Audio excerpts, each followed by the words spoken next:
Donald Trump మిత్ర దేశాలతో కూడా డబుల్ గేమ్ ఆడుతున్నారా? మిత్ర దేశాలను కూడా మోసం చేస్తున్నారా? వాళ్ళ జీవితాలతో కూడా చెలగాటం ఆడుతున్నారా అంటే అవునని చెప్పాలి. రీసెంట్గా ఖతార్ రాయల్ ఫ్యామిలీ వాళ్ళు డొనాల్డ్ ట్రంప్కి $400 మిలియన్ వర్త్ చేసే ప్రైవేట్ జెట్ ఇచ్చారు. ఖతార్ అమెరికాకి చాలా క్లోజ్ నాన్ నాటో అలై. ఆల్మోస్ట్ చాలా క్లోజ్గా ఉంటారు అమెరికా ఖతార్. అయితే అమెరికా ఆజ్ఞ లేకుండా, అమెరికాకు తెలియకుండా ఇజ్రాయెల్ ఏ చిన్న స్ట్రైక్ కూడా చేయలేదు. అలాంటిది ఖతార్లోని రెసిడెన్షియల్ బిల్డింగ్స్ మీద ఇజ్రాయెల్ అమెరికాకు తెలియకుండానే అటాక్ చేసిందా? మరి తెలిసినప్పుడు అమెరికా ఖతార్కి ఎందుకు ఇన్ఫర్మేషన్ ఇవ్వలేదు? ఇదే పెద్ద క్వశ్చన్. డొనాల్డ్ ట్రంప్ ఇక్కడ పక్కాగా డబుల్ గేమ్ ఆడాడనమాట. రెండో అంశం సౌత్ కొరియా అమెరికా చాలా క్లోజ్గా ఉంటాయి. ఇన్ఫ్యాక్ట్ నార్త్ కొరియాకి వ్యతిరేకంగా సౌత్ కొరియా క్లోజ్గా అమెరికా చాలాసార్లు సపోర్ట్ కూడా చేసింది సౌత్ కొరియాకి.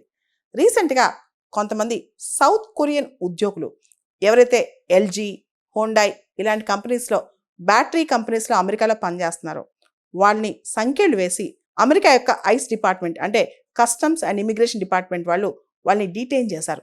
దాంతో సౌత్ కొరియా కూడా షాక్కి గురైంది. ఎక్కడైతే అక్కడ ఆ మ్యాన్ పవర్ స్కిల్ షార్టేజ్ ఉందో అక్కడ సౌత్ కొరియన్ ఎంప్లాయీస్ని ఈ ఎల్జీ, హోండాయ్ కంపెనీస్లో, ఈ బ్యాటరీ కంపెనీస్లో ఎంప్లాయ్ చేశారు అమెరికాలో. దాంతో అమెరికా వీళ్ళకి సరైన డాక్యుమెంట్స్ లేవని చెప్పి వాళ్ళందరినీ బంధించేసింది అనమాట. ఇది కూడా మిత్రదేశం కలతకు గురైంది. ఆ తర్వాత జపాన్ విషయానికి వస్తే జపాన్, అమెరికా చాలా క్లోజ్ అలైస్. మనకు తెలిస్తే ఈ రెండో ప్రపంచ యుద్ధం ముగిసిన తర్వాత స్లోగా చాలా దగ్గర అయిపోయాయి అనమాట అమెరికా, జపాన్. రెండో ప్రపంచ యుద్ధం వరకు కూడా ఆ టైం వరకు వాళ్ళు చాలా ఎనిమోసిటీతో ఉండేవాళ్ళు. కానీ తర్వాత చాలా దగ్గర అయ్యారనమాట. ఇలాంటి టైంలో జపాన్ పైన కూడా టారిఫ్లు మొదలెట్టింది అమెరికా. మేము టారిఫ్లు తగ్గించాలంటే మీరు అమెరికాలో ఇన్వెస్ట్ చేయాలని చెప్పి జపాన్కి హుకుం జారీ చేసింది అమెరికా. అంతేకాదు జపాన్ వల్లే, ముఖ్యంగా జపాన్ యొక్క ఎలక్ట్రానిక్ మరియు ఆటో పార్ట్స్ కంపెనీస్, వీటి వల్లే అమెరికా యొక్క ఆటోమొబైల్ ఇండస్ట్రీ దెబ్బతింది. ముఖ్యంగా డెట్రాయిట్ ఇదంతా దెబ్బతింది.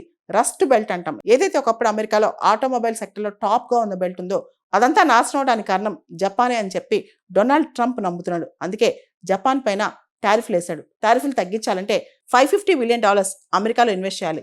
అది కూడా జపాన్కి ఇష్టం వచ్చిన చోట ఇన్వెస్ట్ చేయడం కాదు. అమెరికా అధ్యక్షుడు ఎక్కడ చెప్తే అక్కడే ఇన్వెస్ట్ చేయాలి. ఏ ఇండస్ట్రీస్లో చెప్తే అక్కడే ఇన్వెస్ట్ చేయాలి. అంటే జపాన్కి ఆప్షన్ లేదు, నువ్వు ఇన్వెస్ట్ చేయాల్సిందే అంటే ఏం లేదు, బలవంత పెట్టి భయపెట్టి డబ్బులు లాగటం అనమాట జపాన్ దగ్గర నుంచి. ఇవన్నీ చూసిన తర్వాత ఇంకా భారతదేశం ఎప్పటి నుంచో Donald Trump, Narendra Modi friends అని నమ్మారు. ఇద్దరు కూడా ఒకళ్ళ మాట ఒకళ్ళు వింటారు, ఒకళ్ళ విషయంలో ఒకళ్ళు చాలా స్నేహపూర్వకంగా ఉంటారని చెప్పి అనుకున్నారు. కానీ ఇండియా పైన 50% టారిఫ్లు వేశాడు. నువ్వు రష్యాతో ఆయిల్ కొనకు, కొంటే నీ పైన టారిఫ్లు వేస్తానని ఇండియాని బెదిరించి ఇప్పుడు 50% టారిఫ్స్. ఆల్మోస్ట్ మన టెక్స్టైల్ ఇండస్ట్రీ కావచ్చు, డైమండ్ జ్యువెలరీ ఇండస్ట్రీ కావచ్చు, ఇవన్నీ కూడా ఇప్పుడు చాలా దెబ్బతిన్నాయి అనమాట. ఇలాంటి పరిస్థితుల్లో ఇండియాని కూడా అమెరికా దూరం చేసుకుంటుంది.